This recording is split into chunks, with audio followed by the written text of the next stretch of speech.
Greetings and welcome to Ask Dr. Danett, where I answer one women's wellness question from an Eastern medicine perspective. Today's question is, how can I stay healthy during the year of the fire horse? Well, this is a very powerful year and a very powerful time. And before I go any further, I want to explain why I am even talking about the year of the fire horse in a women's wellness conversation. So in Eastern medicine, the body is not seen as separate from nature, the seasons, the environment, or even the cosmos. Eastern medicine is like a whole tree, and there are many branches on that tree. Acupuncture is one branch, acupressure is a branch, nutrition, qigong, these are all branches, and cosmology is also one of those branches. So when we talk about the energy of a year, a season, or a particular time, we are not talking about something that is separate from the body. We are talking about the relationship between the body, the environment, the seasons, and the larger cycles of nature. And that matters when we are talking about women's health.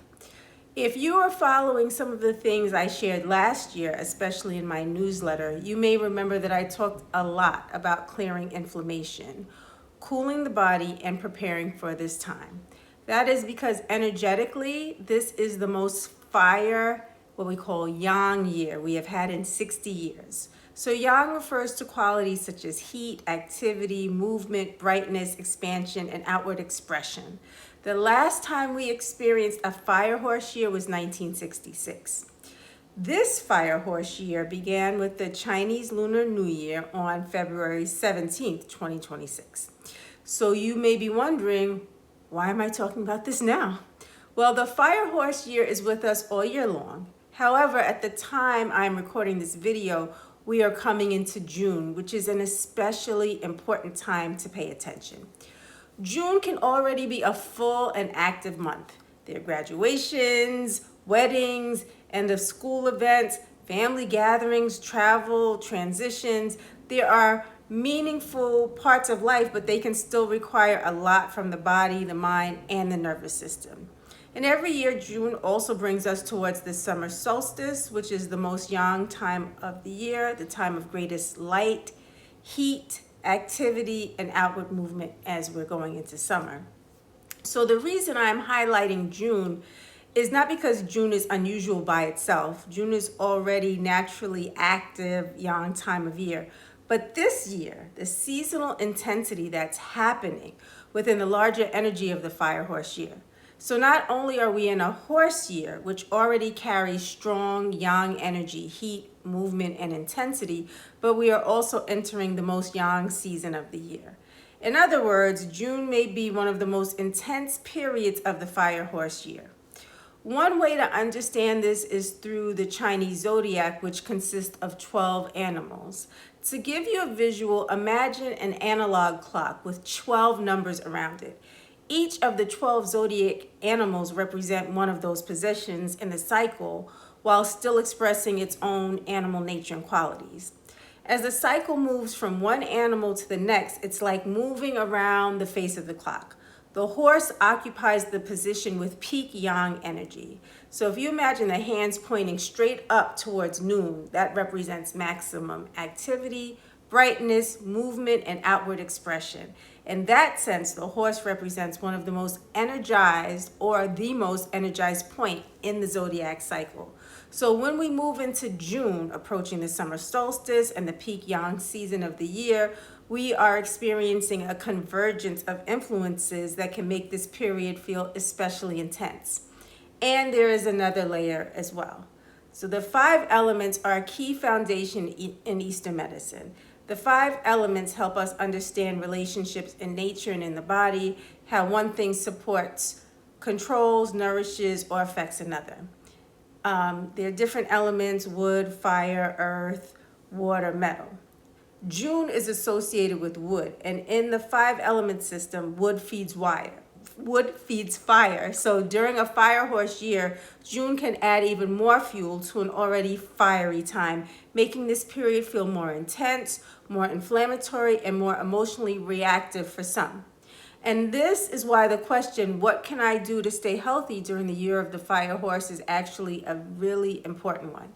This matters for us as women, especially for those dealing with fibroids, perimenopause, menopause, hot flashes, heavier bleeding, sleep disruptions, irritability, inflammation, or just feeling more easily overwhelmed. Heat and inflammation can have a real impact on our health and well-being. And some research also suggests that perimenopause can be a time marked by increased inflammation in the body.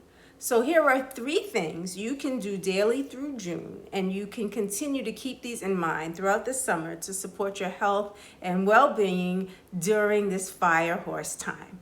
Number 1, stay well hydrated. This can sound simple, but for many people, staying properly hydrated can actually be really challenging. People are busy, working. Some people do not want to have to use the bathroom often. Some people forget to drink until they are feeling dry or dehydrated. But during a fiery, heated time, hydration is one of the key ways we help the body to stay cool and to stay balanced. In general, many people do well aiming for about half their body's weight in fluid ounces of water each day, unless they have a health condition or medication that requires a different fluid intake. Hydration helps the body's fluids, the blood, digestion, skin, circulation, and overall balance. But in this context, we are especially focusing on hydration as a way to help cool and support the body during a fiery time. Number 2, be mindful of your temper and emotional heat.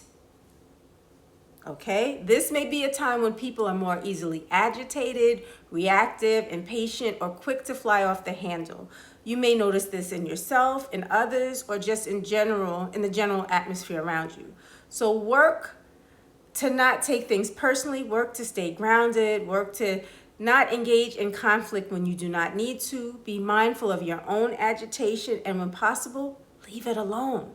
Michael Jackson, has a song called Leave Me Alone, but I think for June, the song may need to be Leave It Alone, Leave It Alone. Because not engaging with other people who are agitated or upset can be one of the best things that you can do for your health. Sometimes preserving your health means choosing not to enter into the fire.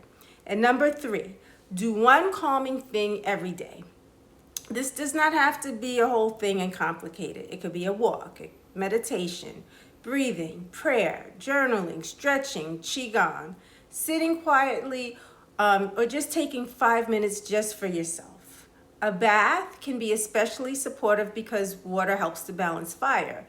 It does not have to be a bath. The key is to choose something that feels calming, cooling, grounding, and restorative to you, and to make sure you do it every day. Even 5 minutes can help you stay cool, calm, and collected, or at least help you return to that place more easily. And having access to that calmer place within yourself is one of the best things you can do for your hormones, your nervous system, and your overall health. So during this fire horse year, and especially as we move through June, remember these 3 things. Stay hydrated, protect your peace, and do something calming every day. If you would like further support for your health and longevity, I created Dr. Danett's 10 daily longevity tips, which you can download for free using the link below. And as always, if you have a question you would like answered in an upcoming episode of Ask Dr. Danett, you can submit it using the link in the description. As always, take excellent care and love being a woman.